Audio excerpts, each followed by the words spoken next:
গৌরহরি পুরী ধামে কোথায় থাকতো? বলুন, আপনারা তো জগন্নাথ ধাম দর্শনে যান, কোথায় থাকতো? বাহ, ঠিক গম্ভীরা মন্দির। আজ এই গৌরচন্দ্রিকাটা কোথা দিয়ে উঠছে দেখুন। কথাটা কেন আপনাদের স্মরণ করালাম, নাহলে সরাসরি গম্ভীরা থেকে লীলা তুললে আপনারা বুঝতে পারতেন না। গৌরহরি সন্ন্যাসী হবার পর চলে গেল পুরী ধাম। থাকতেন একটা ঘর, যে ঘরের নাম হলো গম্ভীরা মন্দির। উড়িষ্যার রাজা প্রতাপরুদ্র, তার গুরুদেব কাশীনাথ মিশ্র, তার আঙিনায় ছোট্ট একটা ঘর। ঘরটার পরিমাণ কত? গেলে দেখবেন জগন্নাথ ধামে এখনো সেই ঘরটা আছে। ঘরটার পরিমাণ কত, দৈর্ঘ্য কত, প্রস্থ কত?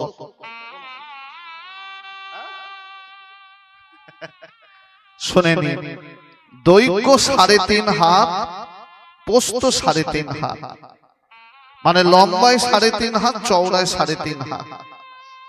এই দেখুন, গম্ভীরা মন্দিরটা কেন তৈরি করেছিলেন কাশীনাথ মিশ্র?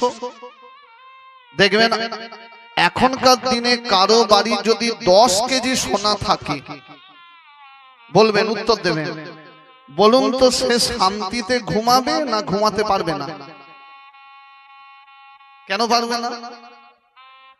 ভয়, চুরির ভয়। কিন্তু ওটা বোকার মতো কথা। আর আমি যদি বলি, সে যদি একটু চালাক হয়, নাকে সর্ষের তেল দিয়ে ঘুমাবে। সে যদি ঠিক সঠিক পথে যদি সোনার গয়নাটা কেনে, সোনাটা কেনে সরকারকে ট্যাক্স দিয়ে, সেই গয়না সেই সোনা যদি ব্যাংকের লকারে রেখে আসে, তাহলে সে শান্তিতে ঘুমাবে না ঘুমাতে পারবে না? সেকে নাকে সর্ষের তেল দিয়ে ঘুমাবে। তেমন আগেকার দিনে কোনো ব্যাংক ছিল না। আগেকার দিনে যাদের ঘরে সোনার গয়না থাকতো, তারা রাখতো কোথায়? একটা গোপন ঘর ছিল, যার নাম হলো গম্ভীরা মন্দির। বুঝলেন?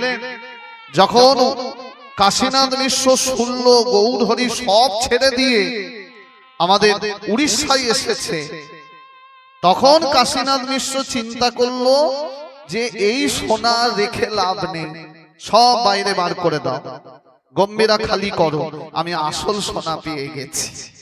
আসল সোনা হলো আমার নবদ্বীপের গৌর সুন্দর। তাহলে গম্ভীরা মন্দিরটা কত হাত বললাম? 3.5 হাত। একটু বুঝে নেবেন তত্ত্বগুণ। 3.5 হাত ঘর। আচ্ছা, রিভার্বটা দিয়ে না, কমে যাচ্ছে কেন? ভোল্টেজের জন্য না? এই দেখো, 3.5 হাত ঘর, হল হল দিয়ে না, 3.5 হাত ঘর, 3.5 হাত দেহ, 3.5 জন ভক্ত, তাদের নিয়ে গম্ভীরায় হরিনাম করত।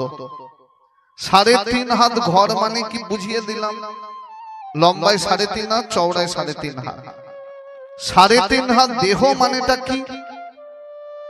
দেখবেন যে যতই লম্বা হোক আর যে যতই বেঁটে হোক, সে তার নিজের হাতের কহা 3.5 হাত। সত্য যুগে মানুষ কত হাত লম্বা ছিল? লিখে নেবেন না, 21 নয়, 28 হাত। মিলিয়ে দিচ্ছি, 28। সত্যের পর কোন যুগ? না, তেতা ছিল না, ওই ভক্ত সদানন্দের জন্য পাল্টে গেল ছেলে। একের পর 2 আসে, কিন্তু এলো 3। তাহলে সত্যের পর দাপর আসার কথা, কিন্তু এলো তেতা। তাহলে সত্য যুগে কহাত বললাম? 28। তেতা যুগে কত?